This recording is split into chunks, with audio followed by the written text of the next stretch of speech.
I just want to give a thanks to our sponsors. We co-develop programs and ideas with our sponsors. Our founding sponsor is United Health Group. And we also have Uber, Google Health, Truist, Home Depot, SAP, Coca-Cola, Mozilla, who worked alongside with us in either co-developing curriculum with our students or programming with our faculty. So we just really enjoy relationships with our industry sponsors and friends. So today we're going to be talking about prosecutorial performance indicators. And so this is a really, I think, a really neat way where we as researchers can give back to the community and provide insights in a collaborative way. Well, you may be thinking, well, what are some of the issues? Well, the issues that we see in prosecutors' offices are also the issues that we share. The idea of data management, what sort of data management tool can you actually use? And if we're thinking about prosecutorial cases, we're thinking about data that's just beyond conviction rates and other raw data related to case dispositions. Because we, as researchers, we know that predictive analytics can potentially lead to more efficient and equitable, in this case, criminal justice outcomes. So how do we do that? How do we partner? And what are the big questions that we can answer and that we can address through these collaborations? And also at the same time, there are ethical considerations. The availability of data can raise ethical concerns, including someone's right to privacy.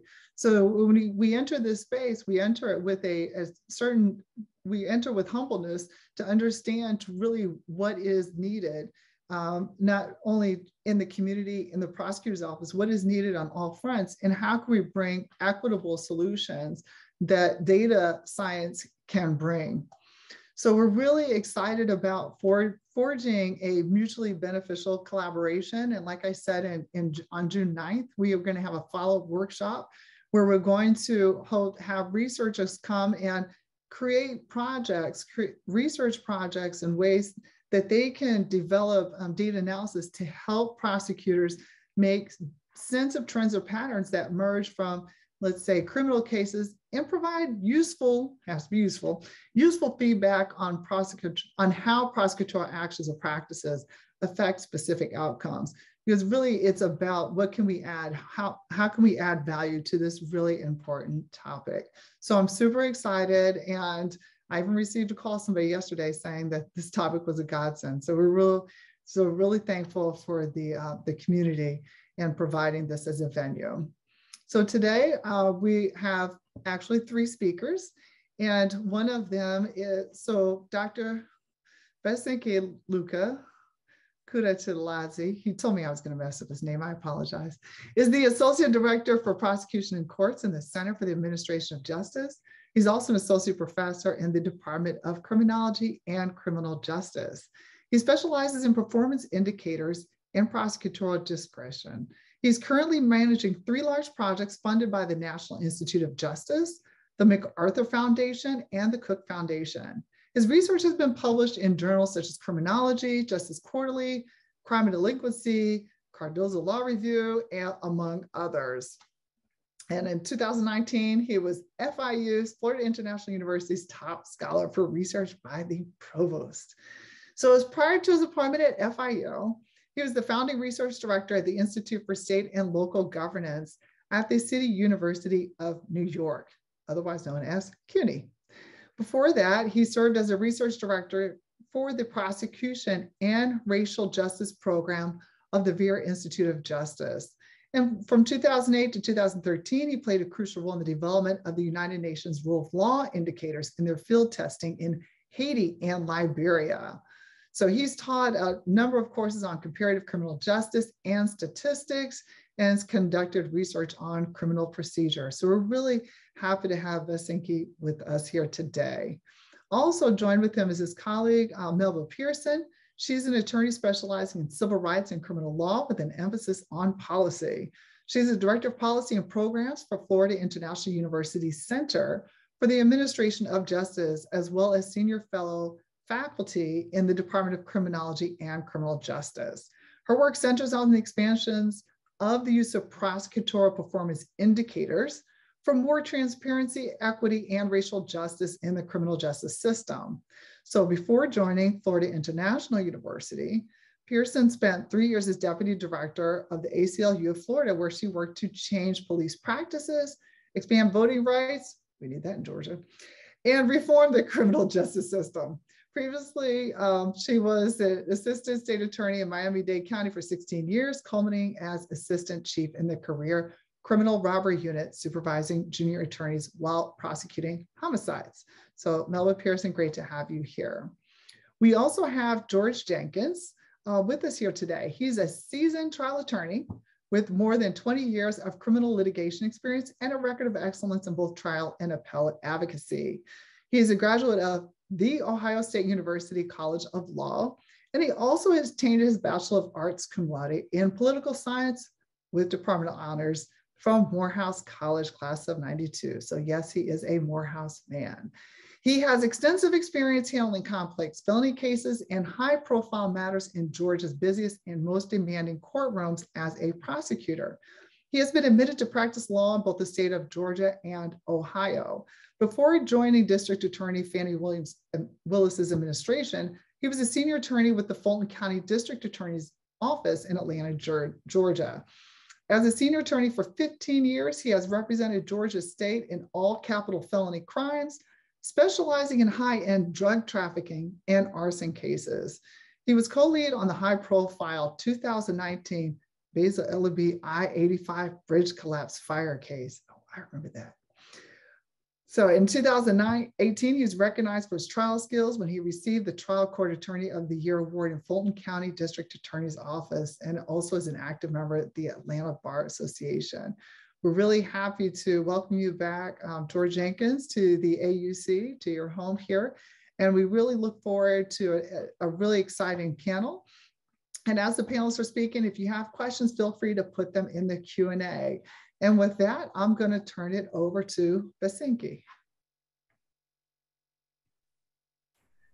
And if you could respond to the poll that just popped up.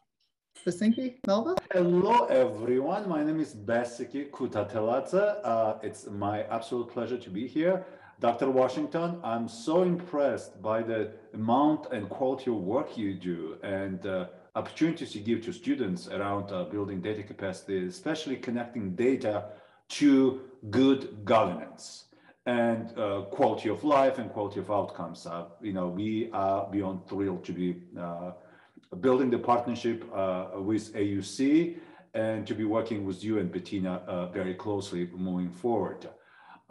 As Dr. Washington said, I'm here with Melba Pearson. Melba and I are co-managing the project, Prosecutorial Performance Indicators, alongside two our co-managers. We have Don Steeman, who is at Loyola University Chicago. He's the department chair there, and he is co-managing the work in a number of sites. And we also have Dr. Rebecca Dunley, who is currently at FIU. So 4 of us and a team of 8 people are leading this effort. So Melba was asking me, before I get into what this work is about, I should talk about how the project was created. Melba, am I still doing that? Yes, you are. I think it's very important to always know our history so that we know where we're going. So absolutely, if you could share that. Sounds good. So Dr. Washington mentioned that I did work in Liberia with the United Nations between 2008 and 2012, building the rule of law indicators and collecting data, building data capacity. It's one of my favorite parts of my career, professional career, to be honest, and I, cannot wait to get back to West Africa. But we had a lot of difficult conversations with practitioners, especially with the government leaders. And I remember a conversation with the then Chief Justice of Liberia in 2008, whom I pushed a number of times and made him probably uncomfortable about the need to publish data, be transparent, be accountable, engage with the communities. And I remember during one of the conversations, he didn't raise his voice, but his irritation was obvious. And he told me, perhaps there are some good standards of prosecutorial and judicial performance in the United States, and maybe Liberia can learn from that experience. So the Chief Justice knew pretty well that we didn't have great standards of prosecutorial performance in the United States. He was actually Yale Law graduate. And it was one of those moments where, he called us on hypocrisy, where very often the UN United Nations agencies, but also United States, the researchers and technical assistance providers go to the countries abroad and teach people how to build better governance. And he basically was calling us on hypocrisy because historically, prosecutorial performance, as Dr. Washington was saying, has been measured in terms of the number of convictions, sentence lengths, and perhaps crime rates. And we have not had historically this kind of attention to the prosecutorial reform or prosecutorial elections as we have in recent decade. So 15 years ago, when I started working with prosecutors, any mentioning of racial disparities would shut the door in my face. And it was a lot of uncomfortable conversations. We have been called all kinds of names, termites or cockroaches or whatever, suggesting that people would let us into the office and then we'll do analysis and we'll publish the results on racial disparities. And that would upset prosecutors. So I believe we have come a very long way in terms of community's awareness around the power of the prosecutor and the role of the prosecutor, around the issues of the role of the prosecutor, especially with respect to racial and ethnic disparities. What is the role they can play in reducing or ameliorating or increasing those disparities? And I think the field is feeling the pressure, and this is the opportunity for people like you, for data scientists, to knock on the doors and start asking for partnerships. And this is not to call anyone names. I deeply believe the vast majority of people are not racist. Vast majority of people are working hard to improve their outcomes for the communities they are serving. But we do have tremendous racial disparities in the criminal justice systems. We also are not exactly great in terms of the case processing efficiency. Our systems are not very productive or as productive as it needs to be. At least if you ask the community members, they will tell you that. Remember, individual whose performance is measured should never decide how to measure the performance. It should be measured by people who are affected by the work of the prosecutors and by researchers, independent organizations of just, the prosecutorial performance indicators, which is housed within FIU and Loyola University of Chicago. So Melba, do you mind perhaps, I can share the screen. If you're on the screen, start reviewing what the PPIs do and who our partners are, and then I'll get into some of the goals. Yeah, sounds good. So again, good afternoon, everyone. Thank you so much to Dr. Washington and the AUC team for, first of all, allowing us to be in this space, and secondly, to be partners with us in working through ascertaining and finding new researchers to really take on this work. It's been a journey since 2017. I've been with the team since 2020. And in that time, we have seen a tremendous change in appetite towards the desire of prosecutors' offices to want data and transparency. Part of that is in response to communities being more savvy and saying that, listen, conviction rates alone are not enough. There are harms that are happening in our communities that have been dismissed for too long. And these types of research projects quantify that life experience that so many people have on a day-to-day basis. And it becomes much harder to ignore trends and patterns when you have the numbers, when you have a dashboard that shows what's happening month over month, year over year, or clearly shows a lack of diversity within your office, which again, when we do this work, it's mostly about raising questions. We don't necessarily are able to give anyone the answers, but at least this starts the discussion and gets offices thinking, how can I change my policies to make sure that justice is being done in an equitable fashion across our communities? What can we do to make sure that we are responding to the needs of all the community, especially marginalized populations who may not necessarily have their hands on the lever of power? So I'm going to go through very quickly the PPI website and our 9 objectives that are across 3 main categories. You can definitely review it at your leisure. I do understand that the link was placed in the chat, so definitely take a deeper dive. But are you sharing your screen, Besiki, or am I? Oh, perfect. Okay. All right, wonderful. So there are 3 main categories of which we do our work.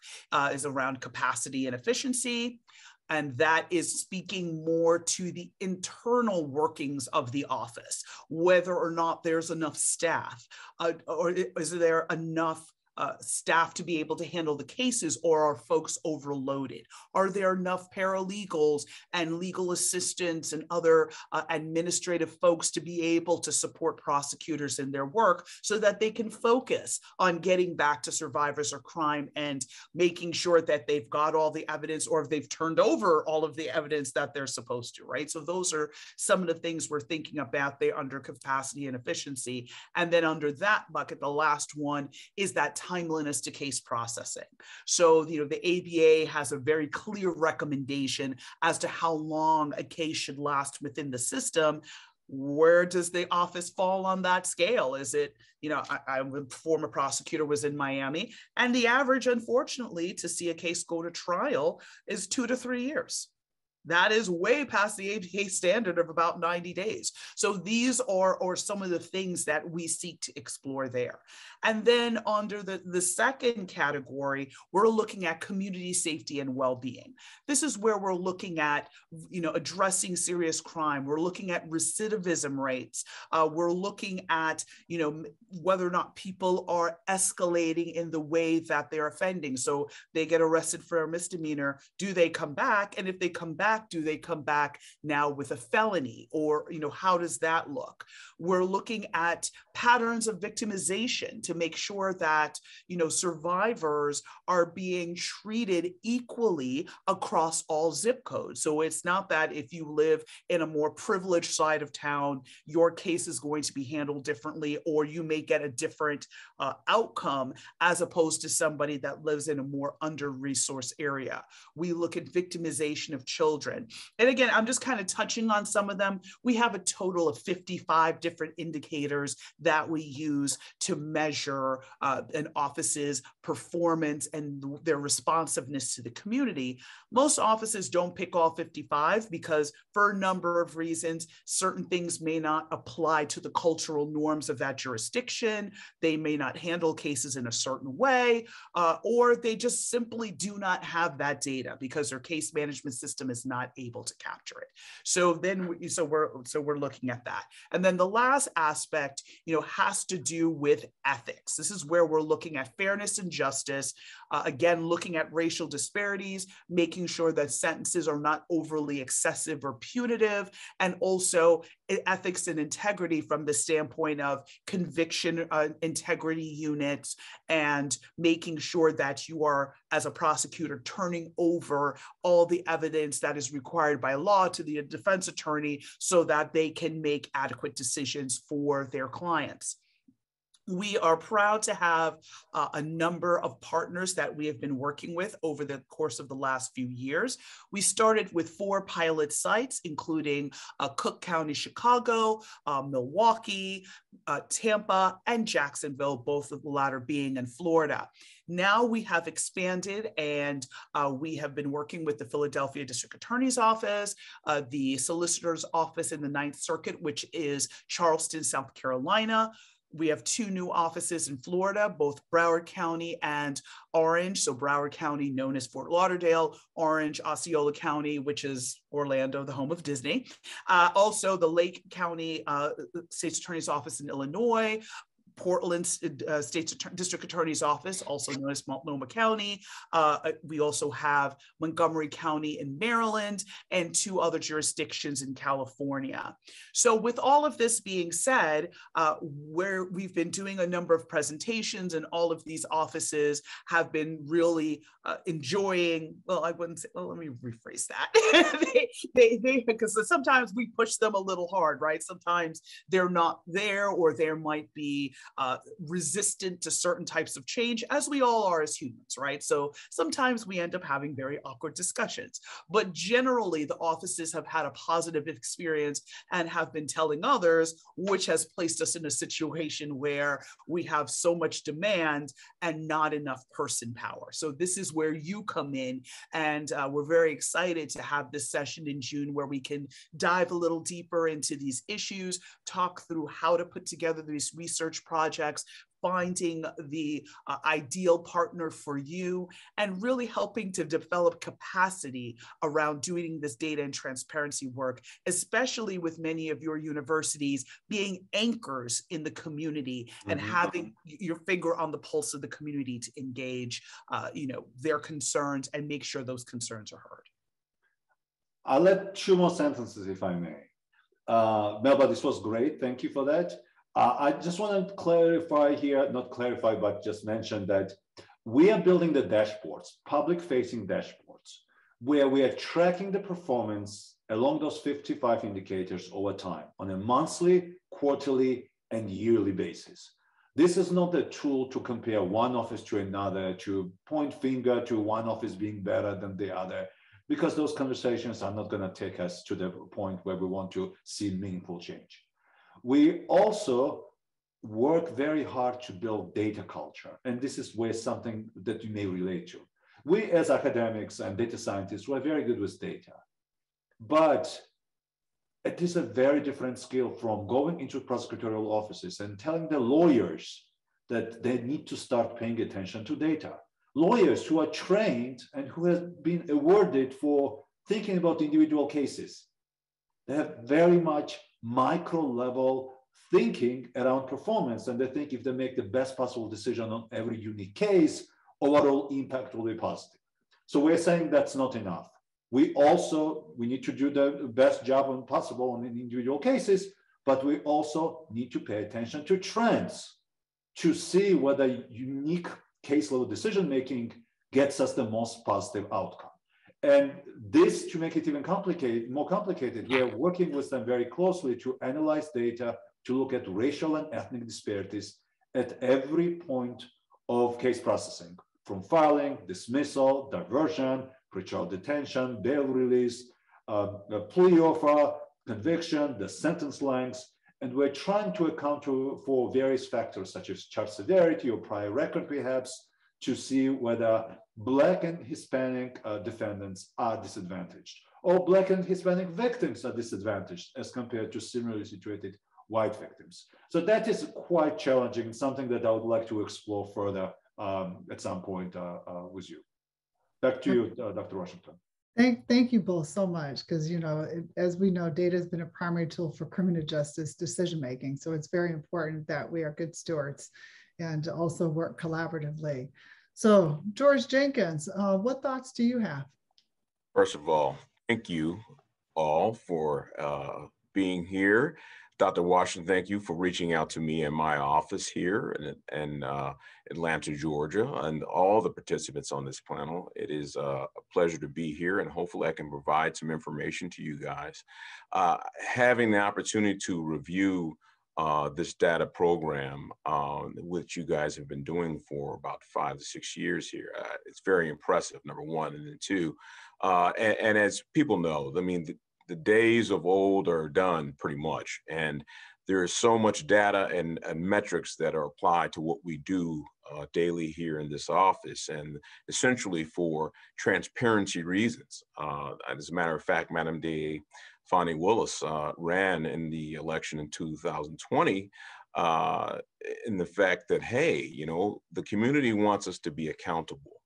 And they want to see results. And this is part of that process. How do we accumulate that information? And your guide in connection with our capacity or to actually gather this information and what purpose. The reality of it is that every office in America is dealing with what we're dealing with, an uptick of crime, certainly, and then just the backlog as due to COVID. And so how do we deal with that? I mean, just here, and it's conservative, what I'm about to say in terms of the numbers, we have 15,000 cases plus of matters in which we have to make charging decisions on because of the backlog due to COVID.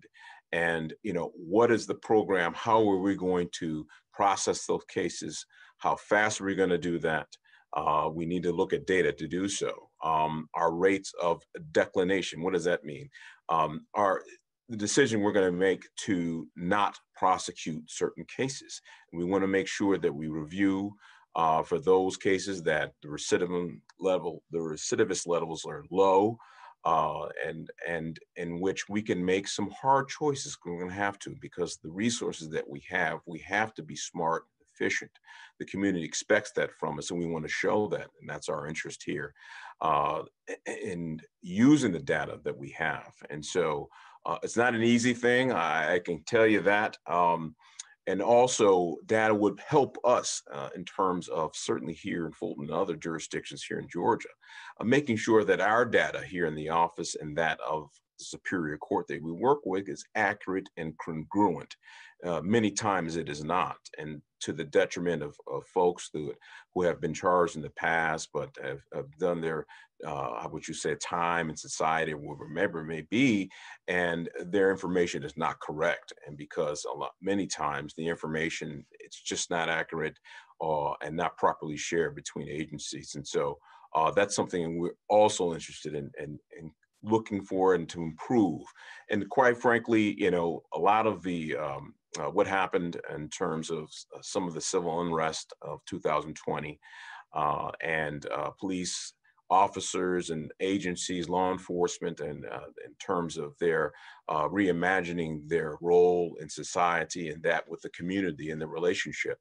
Unfortunately, what we have seen is that, you know, there's the great resignation. You know, our departments are less staffed and are hurting in terms of manpower and sometimes ideas.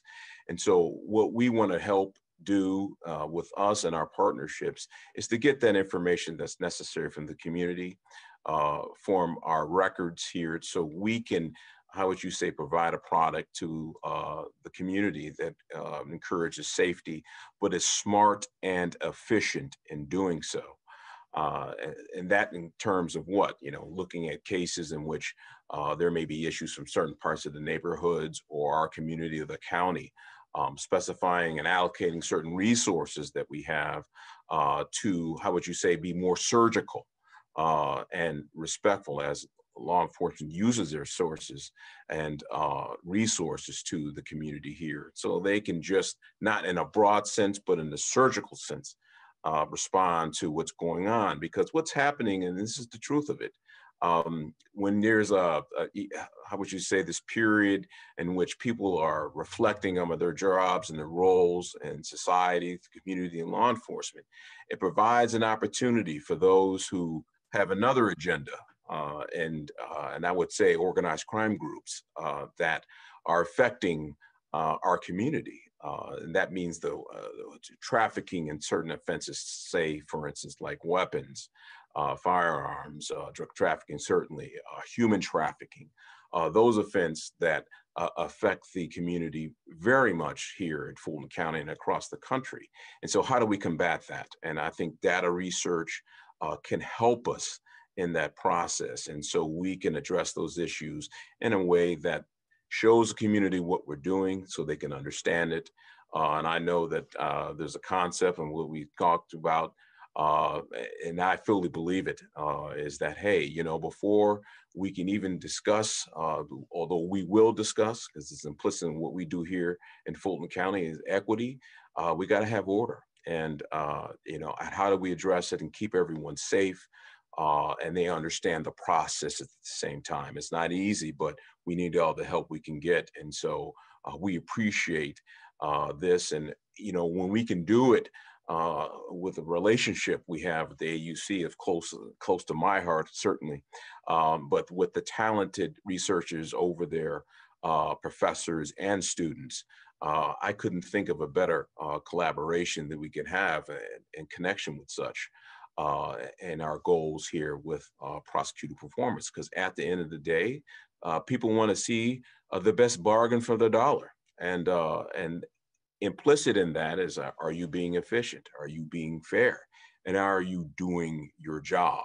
And I can say this honestly, implicitly in our office, and I have stated, we were certainly one of the most unique jurisdictions here in Northern Georgia, and specifically Metro Atlanta, where you have 7 major elected officials, district attorneys, who are people of color, and 5 of those are women.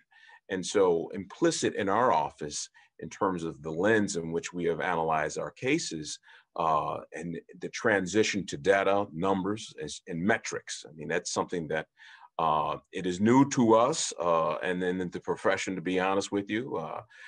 But I will say it is the future. And I know that our district attorney here in Fulton County, Fonnie T. Willis, is accepting of that and want to use it to the benefit of all. And so I can tell you, we have internal diversion programs where we look at these matters, you know, who's benefiting, who doesn't benefit. What I mean by that is, you know, there are times in which we put people into our diversion programs, whether through the court that we support. We have our own internal diversion programs, so we don't have to have people out here walking around with felonies. We also provide record restrictions for us. But even in offering those services to the community, whether it becomes for housing or when it comes for, I already said, record restriction, you know, how do we get those services and increase those people and their probability of success in doing so? And so I think it's good. It's new to us. And in making sure that the information that we have from our law enforcement partners, our partners with the community, is accurate, and that information we share with the court and the community. And so I'm all for it, and to the extent we can. And, you know, obviously we have our certain in any prosecutor's office in terms of our confidentiality and security, obviously. And so, but other than that, I think it's a great thing. And hopefully, I can assist you guys, you can assist our office, and we can see where it goes. But I think the objectives are congruent and exactly what our office and many other offices here in Northern Georgia, and certainly across the country, are interested in doing. Thank you so very much. Yeah, really informative. And we're happy to join with you in the transitioning to data, numbers, and metrics. Absolutely. It's not a natural thing for us attorneys, that's for sure. That's why I went to law school. I'm no numbers guy. Numbers are everywhere, right? It's all in the they are, absolutely. Awesome. Thank you. And Bettina, I think, has now closed out the poll. Bettina, did you want to do the poll readout and summary? What did we find? There it is. All right. Well, thank you. Welcome, welcome, and good afternoon. Thank you for participating. And I will, let's take a look at how much you all know about the prosecutorial process here in Georgia. So how many judicial circuits does the state of Georgia have? The latest number that I saw was 50. I did see 49 before, but I went with 50. And so we have 43 people who got that answer correct. The district attorneys in Georgia are, for 77% who were correct, elected. They are elected officials. They are not appointed. They are expected to pass the state bar, and they are not able to practice in a private practice while they are an elected district attorney. Who is a Fulton County district attorney? This answer was given to you multiple times by one of our panelists. It is Fannie T. Willis. So the majority of people, 16, got that one. Good, good, good. Just a note, Keith E. Gamage is the Solicitor General for our area in Fulton County. So what does a misdemeanor mean? Out of these 4 choices, it means that the maximum punishment can't exceed 12 months in jail. So it's a lesser charge, or the whatever the arrest was for. You cannot have a longer punishment than 12 months. So very good there. Who handles felony cases in Georgia? The answer would be one of the district attorneys. Or we didn't have the answer on there as George Jenkins, but obviously Mr. Jenkins is one of the within the district attorney's offices. Just as a note, the Solicitor General's office handles those cases that are misdemeanors and traffic violations and other things that are not at the federal level, just an FYI. And then who decides whether someone arrested for a crime should be prosecuted or put into a diversion program instead? And couldn't fool you guys here. Most of you, 53%, voted that the prosecutor does. Who controls whether the mandatory minimum sentences are triggered in a criminal case? Once again, we did confuse a few people here. It is the prosecutor. 37% got that one right, 11 people. Many did vote for the judge, and I can understand why, but it is the prosecutor.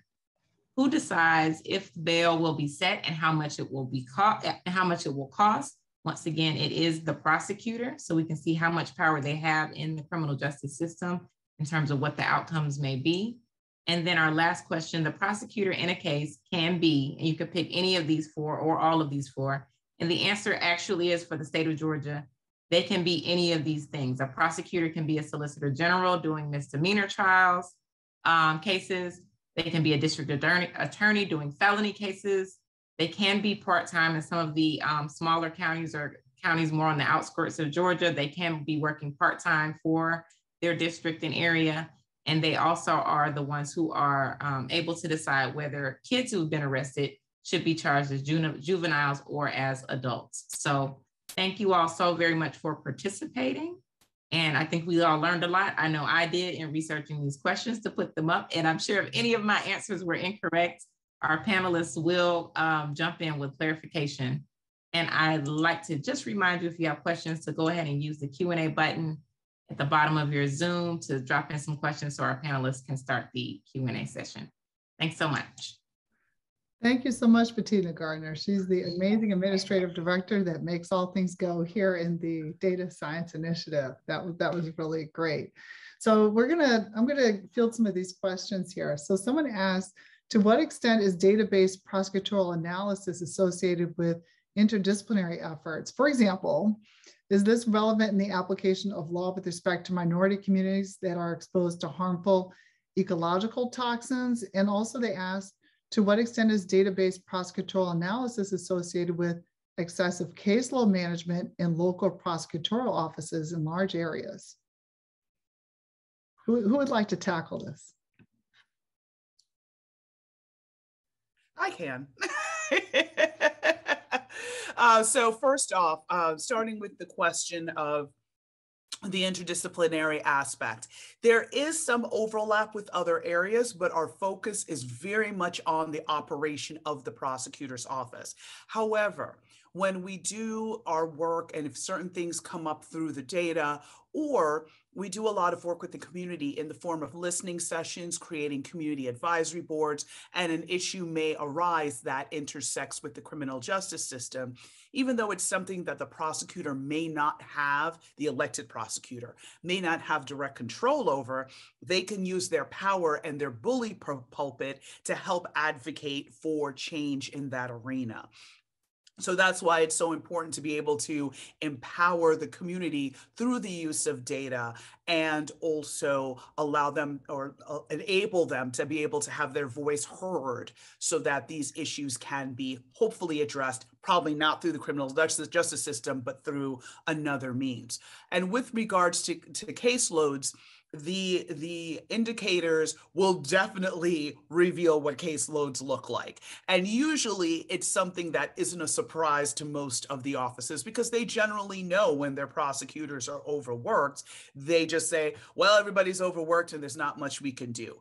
Difference is, once they have that data, they can then go back to their funding source, whether it be the state legislature, whether it be their county commission, and say, listen, we need more money. Here's the data to show the ratio between, the amount of cases we have and the amount of prosecutors we have. Maybe talk about retention and turnover and aspects like that, and use that as a tool to be able to address the caseload situation. And as you can see on the screen, Besiki is pulling up a PPI indicator 1.2, which talks directly to felony caseload distribution. Awesome. Thank you. And so, George, how is the data used to influence policy changes? And have you seen any success stories? Oh, I think you're muted. Yes, my tech skills are not too great, but first of all, great question. And yes, number one, in terms of the data research and the type of cases we have, at least our internal records not forced us, but the idea is that naturally every court system has their own, like here in Fulton County, has their own diversion accountability courts program through different methods, whether it be drug court, whether it be mental health, and or veterans court. But we saw a need in addition to those who, to be honest with you, there are plenty of people out here, the good folks, that make a bad decision. A lot of times they get charged, but is it something in which they need to have it haunting them forever? And so Madam D.A. Willis here, Fonnie Willis, said, hey, we need to have and create our own internal diversion program. Now, there are private companies here that work with the court and contract with the court, but our internal process was a result of our looking at the numbers, looking at the type of cases, the people that were getting charged for essentially making one or two bad decisions. Now, let me just say this. Many times prosecutor's office say, all right, you don't have any record, well, then we'll avail you of these type of cases and diversion or whatever. But if you have one or two felonies on your history or whatever, then you're not eligible. And that's just not practical. And so looking at that and their rates of recidivism or lack thereof, you see, you know what, we can help more people. And so we created our own unit in this process. And so that's a direct result of us looking through the files, looking through our defendants, and just being courtroom prosecutors for years. And so it is very helpful for looking and this process. You know, as much as we don't like numbers, they work, they help, and they show others that, hey, we have these abilities. Now, those who want to participate and benefit, we have them. For those that don't, and it's unfortunate, but they're at least there. And we think it's very important, and we'll maintain it. Great, thank you. Besiki, you've worked with a number of prosecutors' offices over the years. And from your perspective, for students who are aspiring to be prosecutors, what is the value in having these data science skills to perhaps maybe conduct this analysis in-house? And I put in the chat that Philly's DA, they have their own data lab, but it's in-house. So, you know, how are we thinking about the skills expected for prosecutors as we move forward in this technology-driven world? Such an amazing question. I just don't think we're going to have enough time to get into all the substance, but a couple of things I want to mention. First, Mr. Jenkins, can you please clarify who sets the bail in the state of Georgia, whether it's by judge or a prosecutor? I want to make sure that we set the record straight. No, it's the judge, and what the prosecutor's responsibility is, and the defense attorney, is to give the court a recommendation based on certain factors, ILA factors, whether this person will return to court accordingly, and that's who sets the bail. So the prosecutor makes a recommendation, the defense attorney makes a recommendation, but ultimately it's the court, the judge, who will make the decision on if bail is set and at what amount. Thank you for that. I just wanted to clarify that. So great question. I'll give you a concrete example. As we go into these offices, we are building project teams. So we work with the district attorney, state attorney to identify either senior managers combination of senior managers as well as the rising stars, or people who are new to the office but have some interest and skill set around data. So I've seen few newly appointed prosecutors, first or second year in the office, they end up at the table with the senior executives on a monthly basis to discuss issues of data. How likely it is in a large office for somebody brand new prosecutor to be noticed like that? No, it's very, very unlikely. You have to pay your dues. Melba will tell you the stories. The 10 years you can never even look to people's eyes. You have to, it's a very militaristic system, right? It's very hierarchical. So the fact that we have identified very junior prosecutors, because we insisted we needed somebody like that who understood data, who saw the value of data, who was passionate about addressing racial disparities. That ended up being at the table with the executives, making some very important decisions in terms of the shaping their office policies, interpreting the data. That is gonna put you a couple of steps above everyone else who's just interested in case processing. So I cannot stress enough, that's very valuable. Thank you. And Melba, as you have these prosecutorial performance indicators, can you explain a little bit more the measures you were taking to reduce cultural bias against minorities in correctional systems, and how did these prosecutorial performance indicators address that? So I hate to say it, the reality is, like Dr. King says, you can't legislate a person's heart, right? You can really legislate their actions, but you can't necessarily change what's in their heart. And if they are harboring hatred, there's only so much you can do. However, what we can do through this work is that, number one, we identify gaps in diversity. So if it's very clear that the prosecutor's office is not diverse, and that's revealed through the use of the dashboard, then what we're able to do is really sit down with the office and talk through, what are your recruitment measures? Where are you going to try to find, people of color to serve as prosecutors? And I don't want to hear the whole, oh, well, Black people don't want to be prosecutors, right? To some extent, some people don't, but that's not every single Black person, right? So you have to take that extra step to go to where folks are, go to the different conferences, come to a variety of HBCUs, HSIs, and recruit there. And then secondly, what are you doing to retain your prosecutors? Because yes, you've gotten, let's say, 10 Black prosecutors into the office. Wonderful. But if they come into a toxic environment where, if let's say you have a situation like George Floyd, and they don't have the outlet where they can feel that they're supported and heard and have a safe space, well, they're not going to stay.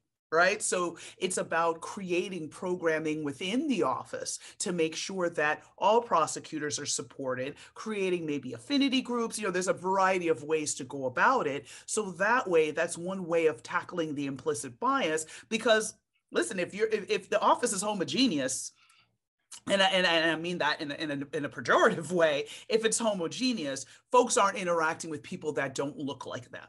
So now those stereotypes that have been baked into their brain because of how they were raised, television, social media, whatever the case may be, there's no counterbalance. So that's one way that we work through that. When it comes to corrections and police, again, we focus solely on prosecutors. But again, what we try and do is encourage the elected prosecutor to use that bully pulpit to go and sit down with the chief of police or the sheriff and say, listen, I'm not prosecuting these low-level types of crimes because I don't, number one, it's a waste of resources. Number two, people just escalate within the criminal justice system and it's not making our community safer. And that way they can use their power to make sure that less people end up with that felony conviction, or even if they're not convicted and they end up in custody in jail for 2 months waiting trial, they don't have the collateral consequences of losing a job, losing their housing,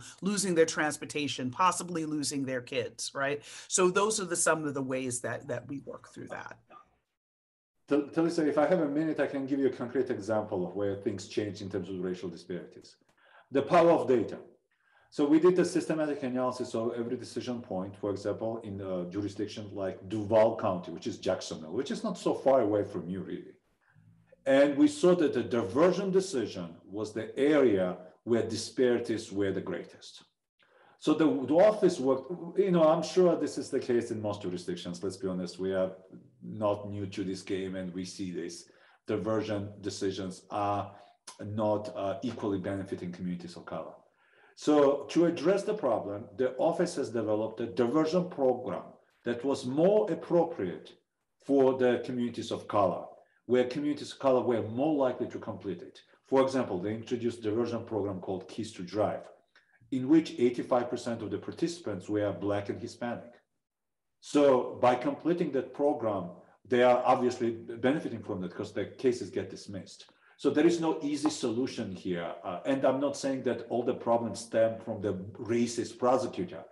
There are typically more systemic problems, more problems of the practice rather than individual decision-making per se. And I think you can work with the researchers to dig further to come up with the solutions. And this is where Melba was saying also, work with the communities affected by that. Because the community will tell you, I cannot complete the diversion program because I didn't have the money to pay in public transportation to get to the diversion program, or I had a kid to take to the school. So the choice was to go to this programming or to take kid to the school. So that when you talk to the communities, I think you have a much more great understanding of the human story and are much more thoughtful about how to approach the problem as opposed to through punishment and discipline, which clearly has gotten us into a very bad place. Thank you. George, a person asked, he's a data scientist, that one primary use of data is to predict the future from existing trends. So using the data that you have to almost give you a baseline where you can make predictions, if this, then this would happen based off of historical data. So how important is it for law practitioners to make such predictions? And how could you see that providing value? And do you have any solid examples like you have encountered where, or you would like to encounter, I'll put it that way, where you would have either a set of data where you could grab from and kind of see like an if this, then this based off of this set of data? Is anything coming to mind? Well, and if I think I understand your question in terms of, the patterns and activities in terms of how we apply our jobs as prosecutors. I think it would be in the types of crimes, as an example, and everything. What I mean by that is types of crimes. I'll just say, for an example, property crimes. All right, and how does data? I can say this. I'll give you an example. Here in Georgia, it's the reality of it's a pro-gun state, and many of our entering auto cases or theft cases are related to stealing firearms for the purpose of individual, but a lot of times when they're younger, I hate to say it, but it's related to weapons trafficking. And depending on what criminal organization, organized crime, and that could be motorcycle gangs, that can be the Aryan Brotherhood, it could be the Bloods, whatever. And so what are we saying? The younger, what we're seeing is the younger the defendant that's been accused in certain types of crimes in connection with property theft and the type of things that were stolen, we can try to track and say, hey, this may be a gang-motivated type of incident, and this is why. And we've had contact with the Manhattan DA's office in New York, and obviously there has been a history, unfortunately, from at least the last decade or so, in which many of our firearms cases that are, originated as theft of guns end up in New York homicides. And so, what are we seeing here? And that may be different than, say, for instance, someone who may be suffering from some form of substance or mental health to survive, breaking into a car and stealing property.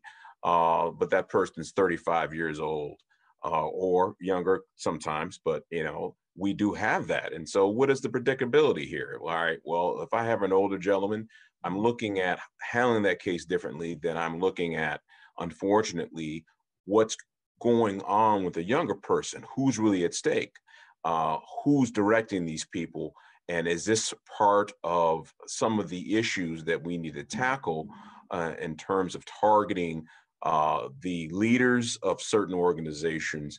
And so those patterns that we see, because there's a lot of those crimes, you hear on the news where you have entire floors of parking garages hit at one night. You have 25 to 30 cars, and that's what they're looking for. And so while they are property crimes, they are nuisances. But there's a reason. And so when you have the youth and you have the volume at one time, we can pretty much see that it's an organized crime type of activity. And that's where our focus is, as opposed to an individual need theft or opportunity theft, if that makes any sense, Dr. Washington. I apologize. It makes a lot of sense. And I know we're running out of time here, but I just want to capture the sentiment of somebody, and I totally agree that data analyses, they can't solve everything. And predictive analyses, depending on how you build your model and with what data and how it's interpreted, could actually lead to incorrect, for lack of a better word, incorrect results that really could do more harm than good. So I do agree with the attendee, Patrick Webb, that we really have to be careful and be cognizant that we don't want to overreach with data, but we want to leverage data, the analysis, the tools to provide more insights and not exacerbate any harm or cause harm. So I think when we, to avoiding such occurrences, is just being aware of the reality in which we live, having true partnerships between researchers and prosecutors, and sometimes as researchers, we can get a little bit, I'm going to call it slap happy with our research, and we just run away with it. But it's real world problems that are grounded in real societal impacts. And with that comes a great responsibility. So the data science oath comes to mind, where we don't use data science for harm. But I just want to close out and say thank you, Melba, Besiki, and George, for joining us today. And I hope I've certainly learned a lot here. And thank you, Bettina Gardner, for the questions and the poll. They were great. And we invite everybody to come join us on July 9th for our workshop, where we're going to dive into this topic more, perhaps have some case studies to grapple with and think through. Because when you're talking about organized crime, I'm thinking network graphs and creating linkages, but that's a different story. And how we can take some of these scenarios and provide some data-driven results. There'll be some indictments that'll give you a reminder. Wonderful. I'll be looking forward to those. That's good. But one thing is that, and you make a good point, the reason why, depending on the indicators, we would give that information to law enforcement, say, hey, this isn't something in which you need to be shaking down everybody in the community. This is a focused operation that's going on. And so our focus is limited to particular individuals and people without doing all that much damage to the community as a whole. So that's the difference. Great. Sorry. No, that's great. Great to have you with us, George. Hope you come back. Thank you, guys. And hang out with us in June. And Melba, Besiki, it's been great to have this partnership and working with you all to bring this to the AUC and also to other HBCU researchers as well. So if the workshop, we do have funding here for our AUC faculty, staff, and graduate students, and we also have funding support for travel and such for our HBCU friends across the nation. So please join us, and it will be fun. Thank you, guys. Great. Have a great day, everyone. Bye, Take care. Bye-bye.